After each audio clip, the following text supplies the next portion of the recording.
Good morning, students. In the last lectures, we are discussing the value, the wealth. Okay, value.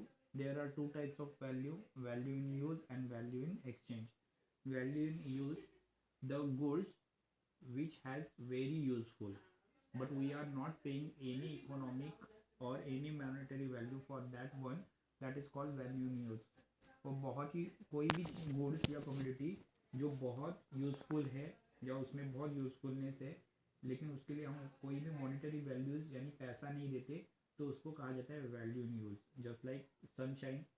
Okay, sunshine आपको life में कितना importance है, essential है, आपको मालूम है, राइट? लेकिन उसके लिए आप पैसा पे नहीं करते, इसलिए उसको वैल्यू इन यूज़ कहा जाएगा। Value in exchange, the goods or commodity which have very useful but we are selling or purchasing it by given some monetary value। कोई चीज़ के अंदर बहुत सारा यूजफुलनेस होता है, लेकिन फिर भी हम उसके लिए पैसा देते हैं उसको खरीदने के लिए या बेचने के लिए, तो उसको कहा जाएगा value in exchange. Just like TV, car, ये सब वैल्यू इन एक्सचेंज है। तीसरा दिया है वहाँ पे वाटर डायमंड पैराडॉक्स। वाटर और डायमंड दोनों भी इम्पोर्टेंट है, राइट? वाटर और डायमंड दोनों भी इम्पोर्टेंट है, लेकिन वाटर की तरफ आप जाओगे तो वाटर वैल्यू इन यूज़ है, मतलब वो नेचर में फ्रीली भी अवेलेबल है, एंड वैल्यू इन एक्सचेंज भी है, उसके लिए आपको पैसे भी कई बार देने पड़ेंगे, राइट? लेकिन डायमंड कैसा है, तो वो वैल्यू इन एक्सचेंज है, वो यूज़फुल तो नहीं है। ओके, उसको हम वैल्यू इन यूज़ में इंक्लूड नहीं कर सकते, लेकिन फिर भी वो वैल्यू इन एक्सचेंज है। ओके, क्योंकि वो बहुत महंगा है, एक्सपेंसिव है और बहुत ही यूनिक है। Yes, okay. लेकिन इन दोनों में पैराडॉक्स, पैराडॉक्स क्या है? दोनों भी इंपॉर्टेंट है, लेकिन सबसे ज़्यादा इंपॉर्टेंट है डायमंड, ऐसा उन्होंने कहा है। क्यों डायमंड इंपॉर्टेंट है? क्योंकि डायमंड स्कैरसिटी है, मतलब डायमंड दुनिया में बहुत कम अवेलेबल है, इसलिए डायमंड वाटर से ज़्यादा प्रेस्टिजियस है, वाटर से ज़्यादा उसको ज़्यादा वैल्यू है, वाटर से ज़्यादा उसमें वैल्यू इन एक्सचेंज है, ऐसा उन्होंने कहा है। That is called value water diamond paradox. Okay, next है वेल्थ। वेल्थ यानी प्रॉपर्टी। वेल्थ का यहाँ पे मतलब ये है कि कोई भी चीज़ जिसको आप पैसों से खरीद या बेच सकते हो, उस सब चीज़ को वेल्थ कहा जाएगा। ओके, कोई भी गुड्स या सर्विसेज जिसको आप पैसों से एक्सचेंज कर सकते हो, मनी से एक्सचेंज कर सकते हो, उन सबको वेल्थ कहा जाएगा। वेल्थ के चार टाइप्स है। First one utility. हर एक कम्योडिटीज या हर एक वेल्थ में, जो भी वेल्थ आप खरीदोगे या जो भी प्रॉपर्टी खरीदोगे, उसमें से हर एक चीज़ में यूटिलिटी होगी। बंगलो है तो उसमें यूटिलिटी है, कार है उसमें यूटिलिटी है, आपके घर के सारी लग्जरीज गुड्स है उनमें सब में यूटिलिटी है, यानी वो वेल्थ है। दूसरा है स्केरेसिटी। वेल्थ या स्केरेसिटी, स्केरेसिटी का मतलब है कम। ओके, आप सब लोग बहुत सारी चीज़ों की डिमांड करते हो, लेकिन वो सारी की सारी चीज़ों का सप्लाई आपके पास नहीं होता, तो उससे हम वेल्थ कह सकते हैं। ओके, जैसे हम सब लोगों को बंगला चाहिए रहने के लिए, लेकिन सभी लोग बंगलोज में नहीं रह सकते। ओके, डिमांड सबकी है लेकिन सप्लाई कम है। उसी तरह हम सबको कार चाहिए, डिमांड सबको है लेकिन सबके पास वो पावर या वो सप्लाई नहीं है, तो उसको हम वेल्थ कहते हैं। जहाँ पे डिमांड ज़्यादा है लेकिन सप्लाई बहुत कम है, उसको हम वेल्थ कह सकते हैं। नेक्स्ट है ट्रांसफ़र। वेल्थ आप एक प्लेस से दूसरे प्लेस में ट्रांसफ़र कर सकते हो, या एक एक जगह से दूसरी जगह पर आप वेल्थ को ट्रांसफ़र कर सकते हो, या एक पर्सन से दूसरी जगह पर एक दूसरे पर्सन को दे सकते हो। कार एक्सचेंज कर सकते हो, राइट? बंगलो एक दूसरे को एक्सचेंज कर सकते हो।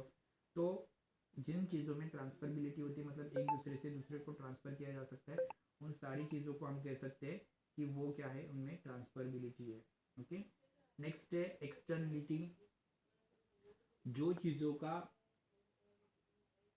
एक्सटर्नल इस्तेमाल भी हो सकता है, मतलब आप प्रॉपर्टी को रेंट पे दे सकते हो, तो उसको हम लोग क्या से कह सकते हैं, तो उसको हम कह सकते हैं कि वो एक्सटर्निटी है उसमें। ओके, तो हमारा पहला point value and wealth complete हो चुका है। उससे पहले भी हमने बॉन्ड्स देखे हैं, तो ये सारे फीचर्स यहाँ पे कंप्लीट हो चुके हैं। अभी एक लास्ट इकोनॉमिक एक्टिविटीज़ बाकी है, उससे पहले दो कंसेप्ट सीख लो। पहला है पर्सनल इनकम। जो भी पैसे आप अर्न करते हो या कमाते हो उन सबको कहा जाएगा पर्सनल इनकम।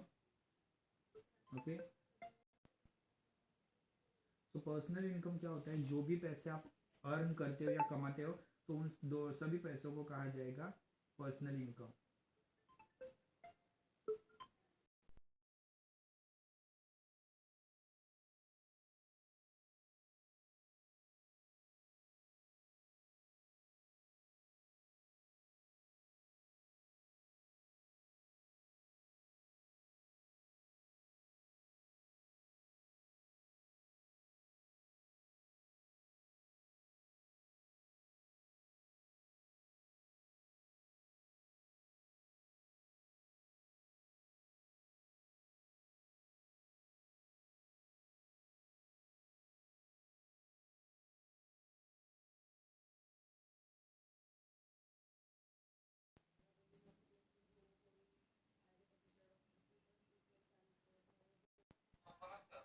सो इकोनॉमिक एक्टिविटीज, तो फैक्टर्स ऑफ प्रोडक्शन, प्रोडक्शन की या इकोनॉमिक एक्टिविटीज, हमारे पूरे कंट्री में 4 इकोनॉमिक एक्टिविटी चलती है या पूरे वर्ल्ड में 4 इकोनॉमिक एक्टिविटी चलती है। पहला है प्रोडक्शन, दूसरा है डिस्ट्रीब्यूशन, तीसरा है एक्सचेंज एंड चौथा है कंजम्पशन। ओके, उसमें से प्रोडक्शन, हमें कोई भी गुड्स एंड सर्विसेज प्रोड्यूस करनी है या बनानी है तो हमें 4 चीज़ों की ज़रूरत होती है: land, labour, capital and entrepreneur. Okay, उनमें से है लैंड। तो लैंड ये नेचुरल फैक्टर्स है, it's already available in the nature, ये नेचर में ऑलरेडी अवेलेबल है। ओके, लैंड की तरफ हम देखेंगे तो लैंड ये नेचर में ऑलरेडी अवेलेबल होने वाला नेचुरल रिसोर्सेस है। अर्थ के उस सरफेस के ऊपर, अर्थ के सरफेस के ऊपर यानी हमारी जो अर्थ है, पृथ्वी है, उसके सरफेस के ऊपर जो भी आपको दिखाई देता है वो सब है लैंड। ओके, जिसमें सनशाइन होता है, एयर होता है, वाटर होता है, एनिमल्स होते हैं, तो इन सबको मिलकर हम लोग कह सकते हैं कि लैंड। ओके, तो प्रोडक्शन की प्रोसेस में लैंड का सबसे ज़्यादा इस्तेमाल होता है और लैंड को हम लोग पेमेंट के हिसाब से रेंट यानी भाड़ा देते हैं। ओके, फैक्टर्स ऑफ प्रोडक्शन में दूसरा होता है लेबर। कोई भी person, any person who is physically who is doing physical और मेंटल वर्क, कोई भी पर्सन हो जो फिजिकल और मेंटली काम करता है प्रोडक्शन की प्रोसेस में। ओके, और जब वो फिजिकली या मेंटली काम करता है तो उसको हम लोग रिवॉर्ड्स यानी वेजेस देते हैं, पगार देते हैं, तो उसको कहा जाता है लेबर। ओके, जो कोई भी पर्सन फिजिकली या मेंटली काम करता है और जिसको हम लोग वेजेस यानी पगार देते हैं तो उसको कहा जाता है लेबर। जस्ट लाइक बिल्डिंग के नीचे काम करने वाले जो मजदूर है वो फिजिकल वर्क करते हैं। ओके, उसी वर्क हम लोग अगर देखेंगे तो इंजीनियर, डॉक्टर्स, ये लोग मेंटली काम करते हैं तो इनको हम लोग कह सकते हैं लेबर्स। ओके, इन दोनों को भी हम क्या देते हैं? वेजेस यानी पेमेंट देते हैं, तो इन दोनों को हम कह सकते हैं लेबर्स। नेक्स्ट है कैपिटल। कैपिटल ये इंसान ने प्रोडक्शन के लिए, कोई भी चीज़ को बनाने के लिए इस्तेमाल किया हुआ फैक्टर्स है। बैंक से आप जो भी पैसे लेते हो तो उसको कहा जाता है कैपिटल। अभी कंपनी में कैपिटल कैसे इस्तेमाल होता है? तो कंपनी में आप पैसे दे के काम नहीं कर सकते, आपको कंपनी में क्या चाहिए? मशीनरी चाहिए, राइट, टेक्नोलॉजी चाहिए। कंपनी में आपको मशीनरी चाहिए, टेक्नोलॉजी चाहिए, और मेन जहाँ पे कंपनी स्टार्ट करोगे उसके लिए आपको बिल्डिंग चाहिए, राइट, फैक्ट्री बनाने के लिए। तो इसमें आप पैसे इन्वेस्ट करते हो तो इसको कहा जाता है कैपिटल, यानी मशीनरी, टेक्नोलॉजी और बिल्डिंग, इनको कहा जाता है कैपिटल। लास्ट है entrepreneur. Entrepreneurs means owner of the company, company के मालिक को ही इंटरप्रेनर कहा जाता है। ये सारी चीज़ों को ऑर्गेनाइज करता है, जमा करता है, लैंड, लेबर, कैपिटल, इन सबको जमा करने का काम कौन करता है? तो इंटरप्रेनर करता है। इंटरप्रेनर को कैप्टन ऑफ द शिप कहा जाता है। ओके, वो कंपनी का मालिक होता है, कैप्टन होता है, और सारे लेबर से काम करवा कर लेने का, लेबर से काम करवा कर लेने का काम इंटरप्रेनर का होता है। तो इंटरप्रेनर को भी पेमेंट मिलता है, उसको हम लोग कहते हैं प्रॉफिट। ओके, सो प्रोडक्शन की प्रोसेस में या कोई भी कमोडिटीज या गुड्स बनाने के लिए 4 चीज़ों की ज़रूरत होती है: land, labour, capital, entrepreneur. Land natural factors है, नेचुरल रिसोर्सेस है। लैंड में अर्थ के ऊपर, अर्थ के सरफेस के ऊपर जितनी सारी चीज़ें हैं उन सबको हम लोग लैंड कह सकते हैं। लैंड को हम लोग पैसे देते हैं, रेंट देते हैं। लेबर, जो भी पर्सन जो फिजिकल और मेंटली एफर्ट देता है प्रोडक्शन के प्रोसेस में और जिसको हम लोग वेजेस देते हैं तो उसको कहा जाता है labour.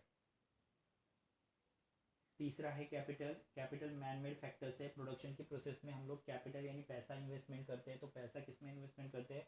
Machinery, technology, okay, and building में। तो इसको कहा जाता है कैपिटल। एंड इंटरप्रेनर कंपनी का मालिक होता है, ओनर होता है।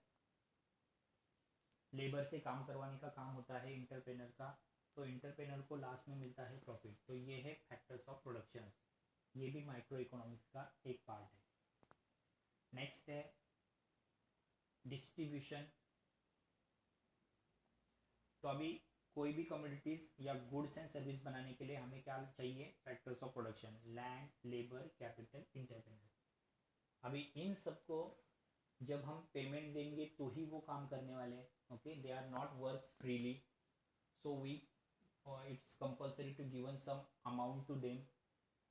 So what do we are given? So we are given rent, wages, interest and profit. अगर लैंड है तो हम उसको देंगे रेंट, भाड़ा। अगर लेबर है तो हम उसको देंगे वेजेस, पेमेंट।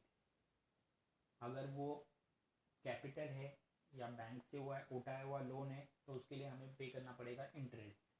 एंड लास्ट में अगर वो इंटरप्रेनर्स है तो उसको हम देंगे प्रॉफिट। तो इन सबको कहा जाएगा डिस्ट्रीब्यूशन। नेक्स्ट है एक्सचेंज। हम कोई भी गुड्स एंड सर्विस परचेज करते हैं, हम कोई भी गुड्स एंड सर्विस जब परचेज करते हैं या सेल करते हैं तो उसको कहा जाता है एक्सचेंज। कोई भी चीज़ या गुड्स एंड कम्युनिटी जब हम खरीदते बेचते, सेल्स या परचेज करते तो उनको कहा जाएगा एक्सचेंज। ओके, तो एक्सचेंज के लिए कोई भी चीज़ या गुड्स एंड सर्विस आप एक्सचेंज करते हो तो वो एक्सचेंज पैसों में होता है, that is monetary transaction. Monetary यानी पैसे। तो वो ट्रांजेक्शन आपको जो दिखाई देगा दैट इज मॉनिटरी ट्रांजेक्शन, वो पैसों में ट्रांजेक्शन होता है, इसलिए उसको कहा जाता है एक्सचेंज। एंड लास्ट वन है कंजम्पशन। अभी गुड्स एंड सर्विस तो बन गई, लेकिन उसका इस्तेमाल कौन करने वाला है? कंज्यूमर करने वाला है, हम लोग करने वाले हैं। तो उसको कहा जाएगा कंजम्पशन। हम हमारी ह्यूमन वांट्स कंप्लीट करने के लिए गुड्स एंड सर्विसेज का इस्तेमाल करेंगे। तो हम लोग क्या करेंगे? कंजम्पशन इस्तेमाल करेंगे यानी कंजम्पशन करेंगे। ओके, तो ये है कंजम्पशन। यहाँ पे हमारा first part micro economics MICRO complete हो चुका है। माइक्रो इकोनॉमिक्स की कंसेप्ट हम लोग नेक्स्ट लेक्चर में सीखेंगे। ओके, सो DCS का वन मोर लेक्चर्स होगा, उसमें अगर आपको कुछ डाउट है तो आप सवाल पूछ सकते हो। Okay, thank you students.